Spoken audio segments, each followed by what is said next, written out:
Happy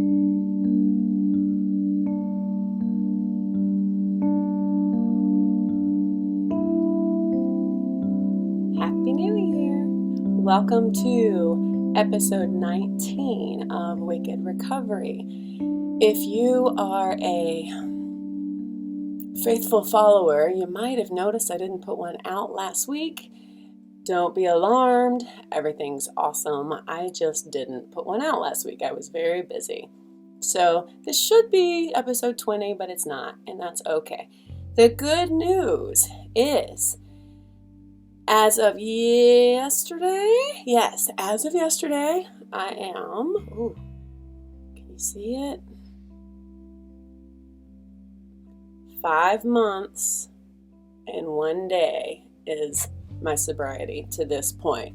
5 months and 1 day. Hooray. I'm excited because on February 1st, I will be at 6 months again. And 6 months was the longest I ever went or have ever gone since I made alcohol my true love. So yay for that, I guess. I'm trying to decide. I've mentioned this before, but I'm thinking maybe possibly when I hit the 7th month, since that is officially uncharted territory and officially something to be super excited about and proud of. I have been toying with the idea of taking a day off work and having a Ferris Bueller's day off kind of day for myself, maybe a pampering day, a happy day, not an excuse to go waste a lot of money, but maybe something a little different. I've never gotten a massage before, so maybe I'll go get my first massage that day. It's not a bad idea, but that's putting the cart before the horse, or counting chickens before they hatch. I think I said act. Whatever. Let's just live day by day, shall we? So my tip for the week is to substitute and fill in the possible hole that is left from your addiction. Again, do it carefully. I think very often people who give up one addiction will substitute something bad. And by bad, I mean kind of unhealthy or could cause its own addiction. I am not saying replace alcohol with ice cream or replace eating, excessive eating with excessive shopping. We want to find something that fills that hole, because you do have an empty space that is dangerous and can act as a trigger. And if I look distracted, it's because I'm extremely distracted. I'm pretty sure my little guy, Poochie, is loitering outside my door right now. Yeah, he's up to something. You may get to see him. What I have filled that space with is hot tea. I have probably mentioned that before. In fact, I'm 99% sure I have, and that's cool. I have several mugs I love. This one is one that I picked up in Salem during my trip this summer, which, again, I have mentioned so many times because it was so fun and happy. And if I'm at home, I have a hot cup of tea on me. I like to use honey in mine, and I will admit that the amount of honey that I use, copious amounts, is probably not the wisest of health choices, but again, I'm filling an empty space there. During my years and years and years of drinking, if I was at home, I was drinking. If it was a snow day, if it was the minute I walk in from work, and honestly, towards the end, I started before I walked in the door. I always had a glass of something going, of wine usually. Well, now I do something quite similar with my hot tea, and I do notice I don't drink as much tea, though, as I did of the wine, because I make the hot tea and I sip on it and then I get distracted doing things. So, and then I have to go reheat it up or whatever. But I bet you I go through 5 tea bags a day. I don't know. It brings me joy. When my sister and dad and nephew were visiting last week, my sister, who, if you look at her, she is literally a model of health. She is so freaking fit. She's always put together. She has her own issues she's working with, but she has a very tight rein on her issues, her eating. She has food issues from the past. She hasn't had an ounce of fat on her body in at least a decade or two, except for when she was having her babies. But she has a really tight grip on it. And she saw me drinking my tea every night, and she and my dad both jumped on the tea wagon with me. And she said many times, I think I'm going to start doing this, because in the evening when I get the munchies, I can just drink hot tea, and it's very satisfying. It's not like drinking water, and it's better than drinking a diet drink. So I gave her one of my boxes with love and of my favorite kind, which I think I've shared before, but it's Honey Lavender by the Yogi brand. And so she is starting her own tea journey. It helps. I have to say, this is a really sacred last cup, because this one is from Trader Joe's, and I tried a different kind of tea this year and had no idea I would like it so much. And of course it was seasonal, so it's gone now. But it was the chocolate mint, which I think sounds gross for a tea. It is so good. It is so good. So chocolate mint with honey in it. Delightful. And it has a little bit of caffeine, so I drink it in the daytime.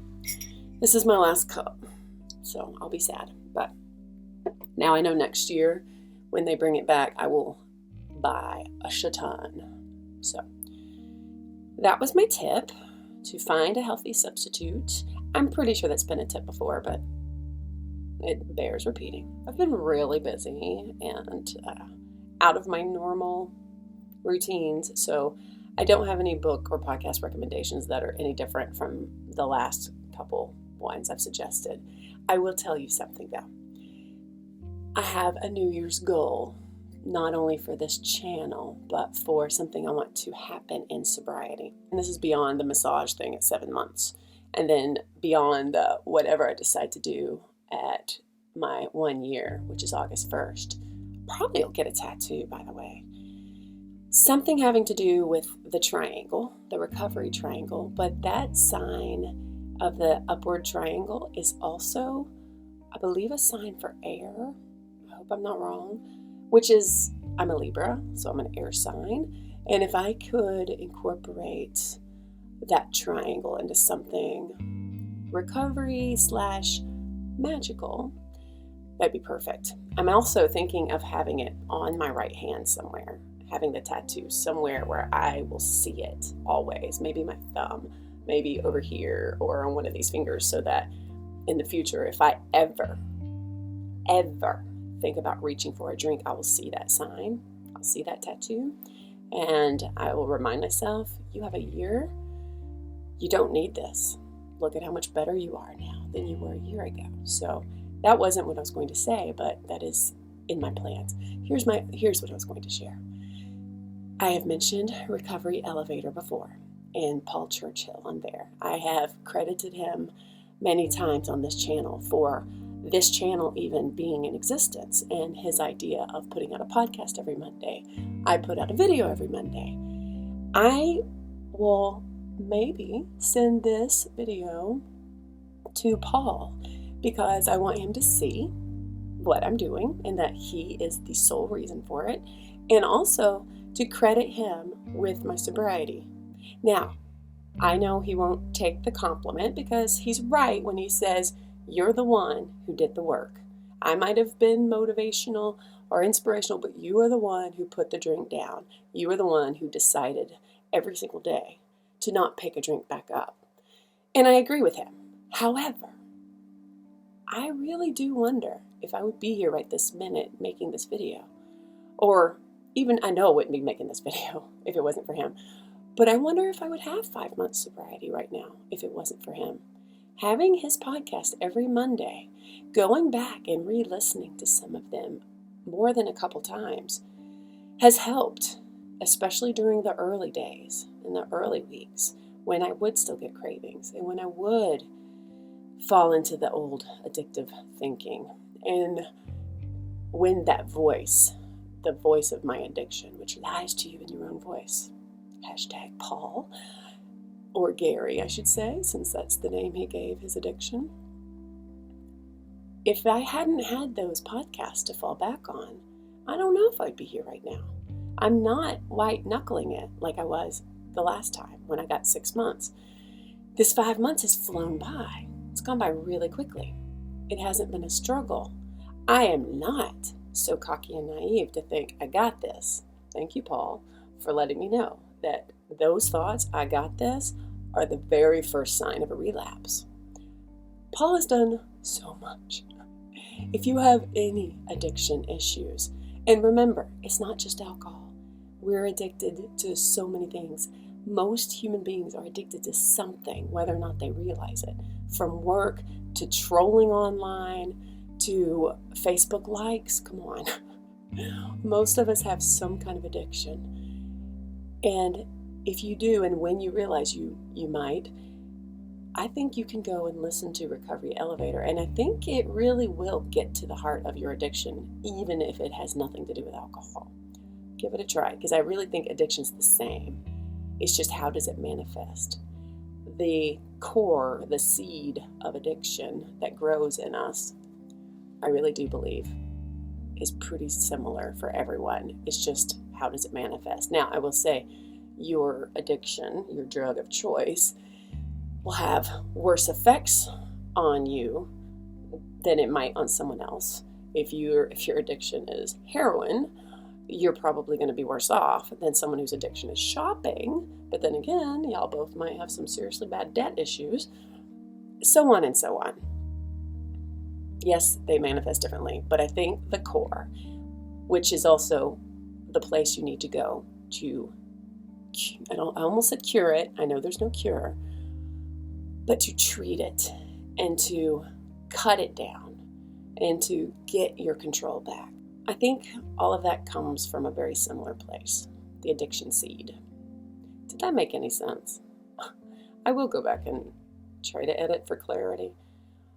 But my goal is, I'm going to send this or a future video soon to Paul and maybe be on his podcast. Maybe be one of his interviews. Now, I will let you know that's a little scary to me because, again, it involves one of my resolutions this year, or one of the things I'm working on, of talking on the phone beyond my sister and my dad. Those are the only two people I talk to. But yeah, that would be very much stepping outside my comfort zone, which is another Paulism, another nugget of wisdom he has put out there, that what you want in life, the happiness, the freedom, the joy, is outside your comfort zone. If it's in that circle, if you stay inside that circle of where you've been forever, you won't reach those places. So anyway, I will end this now, and I thank you again for watching. Thanks for being here to support me and to go on this journey with me. I really do appreciate that so much. And Happy New Year, guys. Let's make it a wonderful one. I love you. Take care.